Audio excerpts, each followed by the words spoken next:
Welcome to the second episode of my podcast. I'm your host, Vanessa Eriksson, and I'm thrilled to have you here. Today I have with me a friend, Mats Nordlund. Mats is a frontrunner in AI innovation and leadership. In 2019, he played a key role in establishing Sweden's National AI Center, launching AI Sweden. I've had the chance to work with them. They are so impressive. Check them out if you haven't already. He's also worked at Zenseact. He still does. That's not all.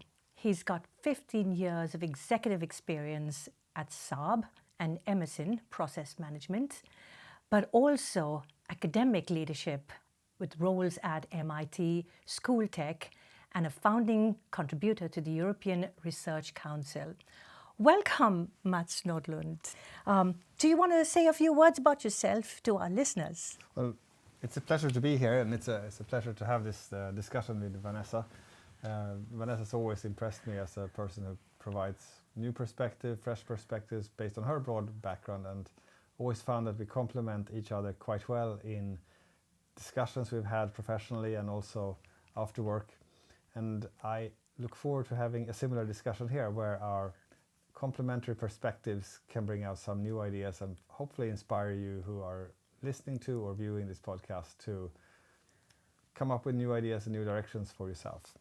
Thank you, Mats. So today our topic of this podcast is running blind. Is AI's future doomed by its own limits? Mats, you set up AI Sweden. You were one of the pioneers that set it up, and it's in its 6th year of establishment. And if you ask me, very successful. And I'm honored, that I've had the opportunity to be there, to work with you. And while I was at Zenseact in my role as Chief Digital Officer, I left there a while ago. But I worked with the team in the whole, the AI maturity model. I think it's really so valuable. But how do you see, because I clearly see that the model is still being used, and I'm sure there's been a lot of updates done on that. How do you see, where's the maturity of most companies in that maturity model? So the maturity model, just like any model, is really a framework that gives consistency when you're looking at some problems. It helps you to structure data, it helps you to guide your analysis or your understanding of situation. So we worked with this for quite a long time. We picked it up originally from some German institute, and we worked with them. They helped us understand it. We've done some tweaks and some updates to it. What it does, it helps us and companies and organizations to understand that what level of maturity are they, and what does it mean with maturity. It turns out to be a successful organization implementing AI, there are a number of prerequisites that you need to have in place to make progress. And any organization would have made more progress on some of these criteria and less progress on some. And it's important to understand where you are on all these before you take the next big step. So the key thing here is to, for each criteria or for each level of this maturity, see, do we meet all the criteria before jumping ahead so that we don't trip on ourselves. And what we've seen over time is that when we started, obviously the majority of companies were way down on this scale. Not only companies, but organizations. It could be public sector or other. They were way down. 80% were sort of at step 0 or step 1. But now, with the rapid progression, especially in generative AI, we see that a lot of companies are starting to move up on this scale. I wouldn't say that many of them have moved all the way or are close to the final steps, but a lot of them are starting to meet the criteria, forming an AI vision, starting to think about their own data, starting to create a strategy around it and so forth, which are things that you need in order to start making progress. So we see certainly a transition from where you could always say that there was an ignorance to now at least an understanding or an awareness, perhaps is a better way to put it. And in some areas, I would even put it as a sense of urgency is starting to appear. So it's hard to quantify it exactly. I don't have the data to say that it's exactly this many % here and there and so forth. But what you can see, which is encouraging, is a step-by-step satisfaction of all these different criteria, and that is sort of the prerequisite to start moving. That is really cool. Yeah, very nice to hear. But do you see that there are blind spots for early beginners? You know, like what are the limitations that companies face in adopting AI? There are many, and there are many blind spots as well. So it's a very good question, and it's a very complex question. Yeah. So one can think about it and talk about it for a long time and try to make a crisp answer out of this. Is that some people have a much better understanding of what can and can't be done in a leadership team, for example, versus others who might not know it at all. And you also have people who have an adversarial attitude to AI. They're fear for their work, or they're uncertain about it, or they even fear for quality. What if we allow AI to take over certain things? Yeah. Then what happens? Yeah. So the blind spot, I think, is sort of an unbalance of understanding and an unbalance of how to make progress, where some people feel the sense of urgency and say we need to do something, but might not understand the consequences of moving too fast. So the blind spot there would be, what are the risks? Where are the limitations of the AI that we want to use? And there's so many different ways. And when you say AI, it can be what most people think of now is the generative AI, such as ChatGPT, Gemini, and the likes. But there are a lot of other AI as well. You can use it in manufacturing. You can use vision system, quality systems. You can use it for self-driving cars, identifying road situations, for drive support systems, ADAS systems, and so forth. So AI is not just one thing; it's a whole bunch of things. So I think the blind spot is really understanding where we are today and consequences of going forward, and in which direction can we go and should we go, and what happens if we don't move? Maybe we shouldn't move now. You shouldn't always take the next step. Maybe sometimes it's better to wait. So I think and I think this is kind of a common problem. It's hard to give people advice on it as well. So because each case is unique. Yes, indeed. So you really need to understand that, work with the leadership teams, have them bring their own understanding up, and also ask their risk. How much risk are they prepared to take? So it's a whole bunch of things like this that makes the answer to a relatively straightforward question rather complex. So therefore it's really difficult to sort of pinpoint a specific blind spot, but it's a combination of things. And I think, again, going back to the maturity model that you talked about just recently, helps the companies to identify what are potential blind spots and how to start working on them to make it step by step, a systematic progress. Yeah. I'm going to ask another follow-up question to that, because what I hear you say, it's the industries. Yeah. One is the automotive, and there's the food industry, where do you see on that maturity scale, because AI Sweden has so many companies working with them. Do you notice any pattern where a certain industry is leading the adoption at a faster rate?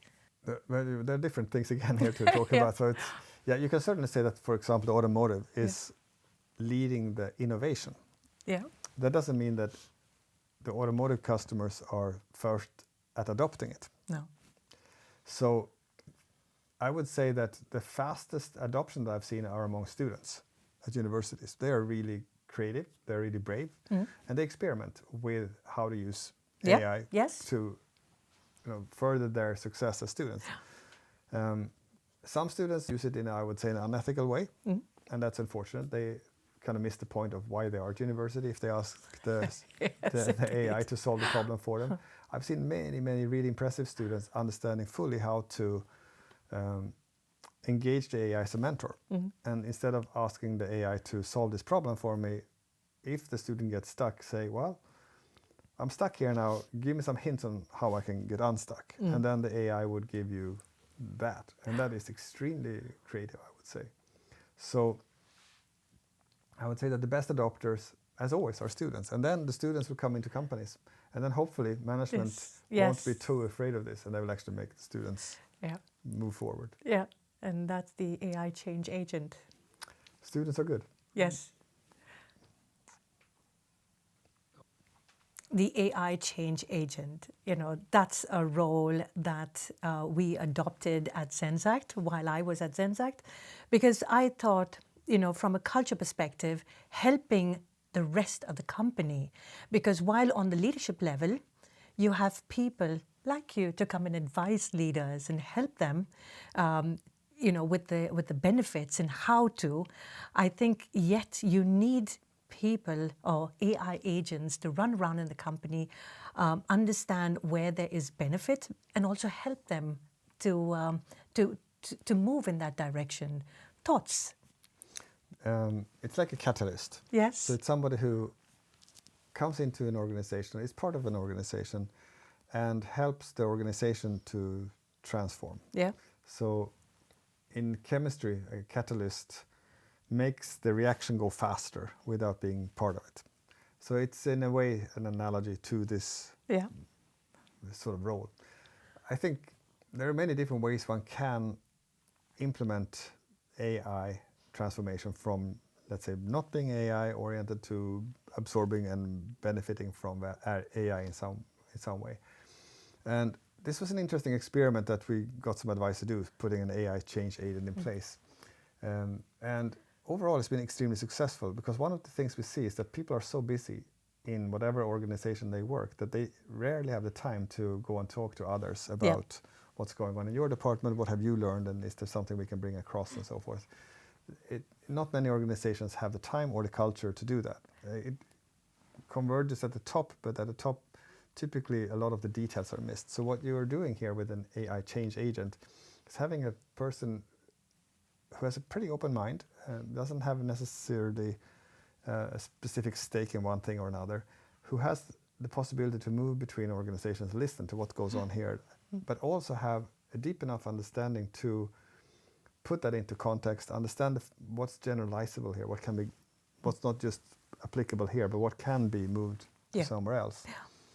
And it's so far where it's worked out, it's been really, really effective, I would say. Yeah. And of course, it doesn't always work. Everything is unique, but overall, I would say that that's definitely something to try out. Indeed, indeed. Well, let's move over to, data running out, because there is a fear, there's a growing concern that the data is, to train the AI is not enough. And then we're talking about synthetic data. We have a couple of companies also in Gothenburg that are effectively working with generating synthetic data. What's your take on that, Mats? Because is it only synthetic data? Do we see other methods also of, generating data coming out? Again, a very complex question, because AI is such a wide area. Yeah. So I assume that most of this discussion would be in the large language model area, where you want this huge big data set on texts or on human thoughts, if captured in one way or another. And of course, the texts that were available on the internet have pretty much already been accessed by these big companies like OpenAI and Google and others. So they started to go for, well, you can see now, for example, podcasts, YouTubes and so forth, and to transfer video or speech into text and train on that, so that they can still get more. And then, once that runs out, then what's next? And that's more or less when you have to generate the synthetic data or machine-generated data. So you can ask a language model of any type to say, can you write an essay about something that you're interested in? It'll do that. But then if you take that text and you say, well, now train on this. Well, at some point, obviously, it'll be just machine learning of machine-produced text. And the question is, where would that go? Yeah. I don't think we have the answer to that yet. But I think that what we might see is in other areas where you use AI, for example, for medical practice and so forth, you might have enough data to do a substantially better job to help the doctor as a tool, even with the data you have available. So there, the amount of data perhaps is less. Obviously, always the more the better. But in reality, the question is, would you go for in medical field, would you go for synthetic data there, something that's never existed, and train an AI on that? You probably wouldn't want to do that. No. On text, people, especially if you go for less critical text, you might want to go there. So I think, again, you would find a different answer in different fields. And in some fields, I think you probably are coming up to good enough if you use it as a tool for people, and people at the end of the day are still the one who says, yeah, this is good, or no, that wasn't what I wanted. So with human supervision, it's probably good enough without starting to train on synthetic data. Now, in other fields, you will need synthetic data. So it's slightly what you call what I would say a political answer, in that it's so wide that the answer would be essentially, it depends. And that is true, it depends. But I have some worry about if you have the models train on data that was produced by other models, because then you can, it's kind of like one blind person leading another blind person, where it's going to go. And we don't know where that's going to go. No. I also wanted to ask if there's a risk in over-relying on AI for critical infrastructure. How could we address these vulnerabilities?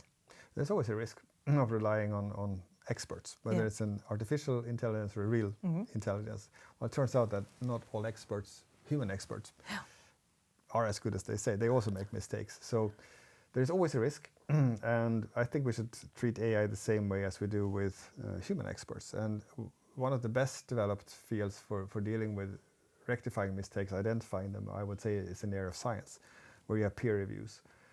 Sorry, say that again. You have peer reviews. Yes. Yeah, so when you produce a research and then you want to publish that research, you write it up and you submit it for review before it's published. And then a number of other experts reviews that and say, can I find any issues with this? Or would we accept this as,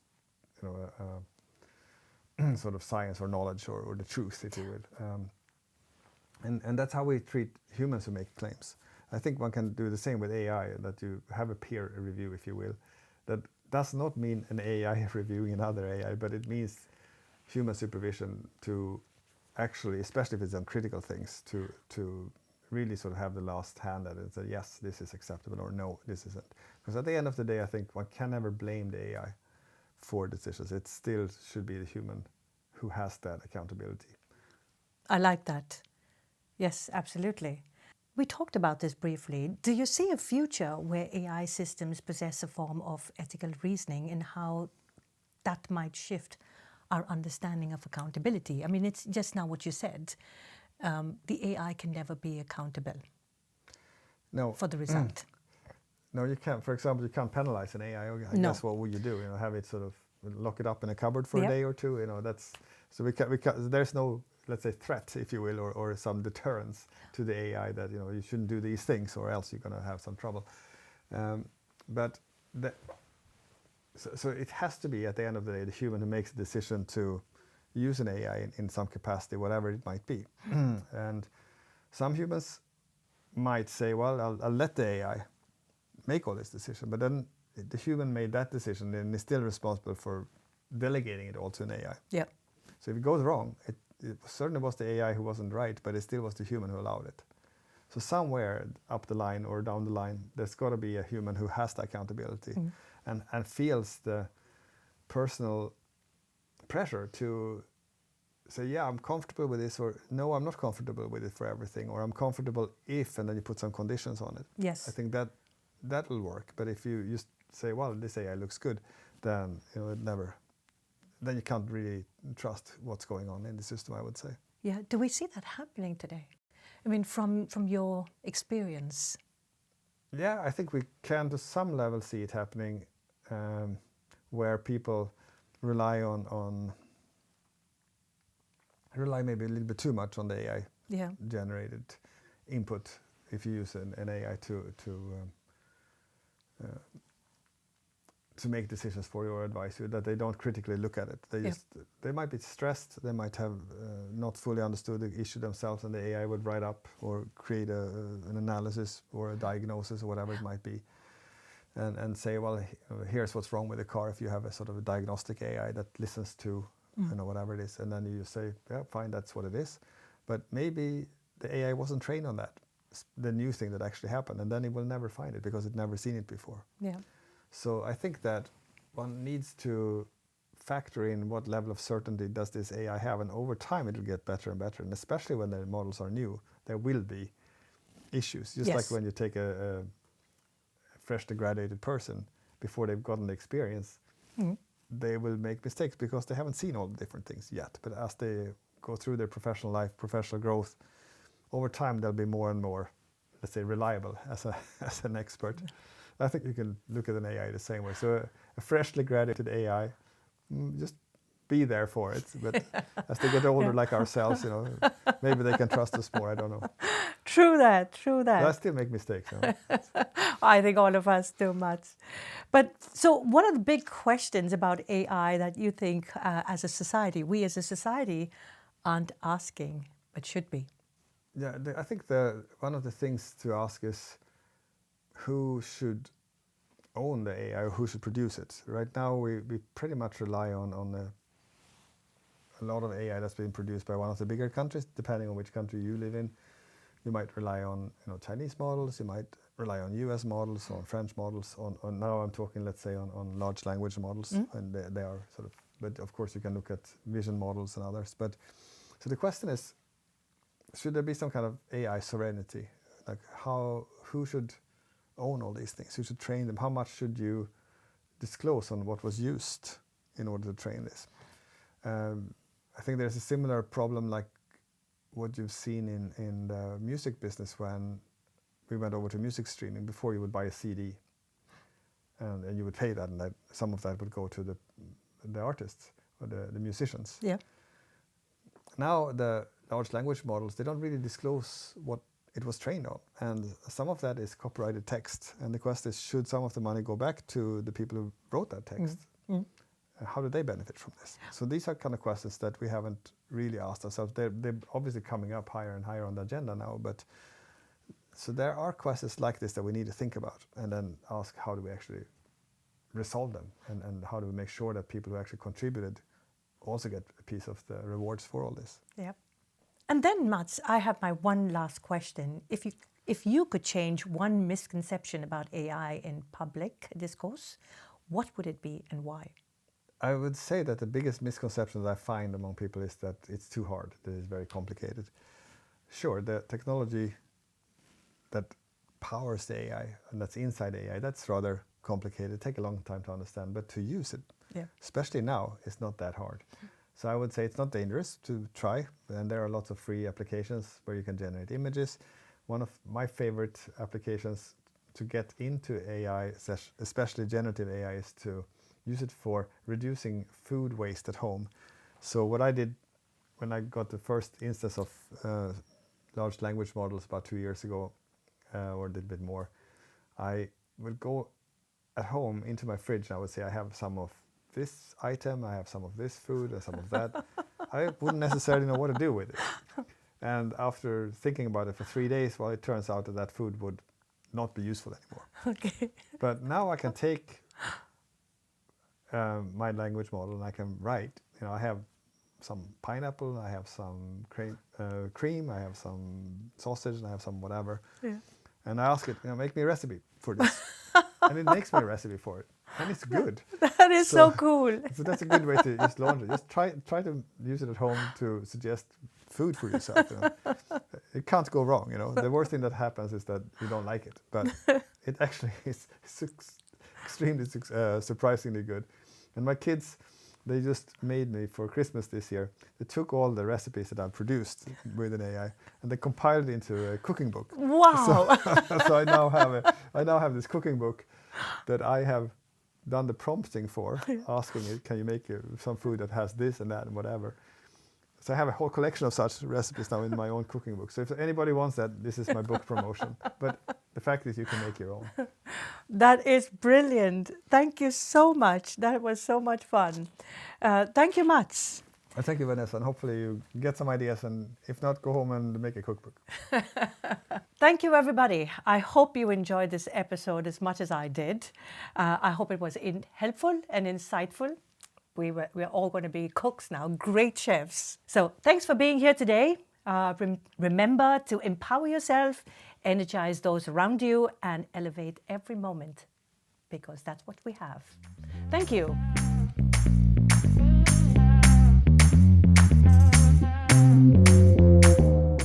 If you enjoyed this episode, please like and subscribe, and stay tuned for more.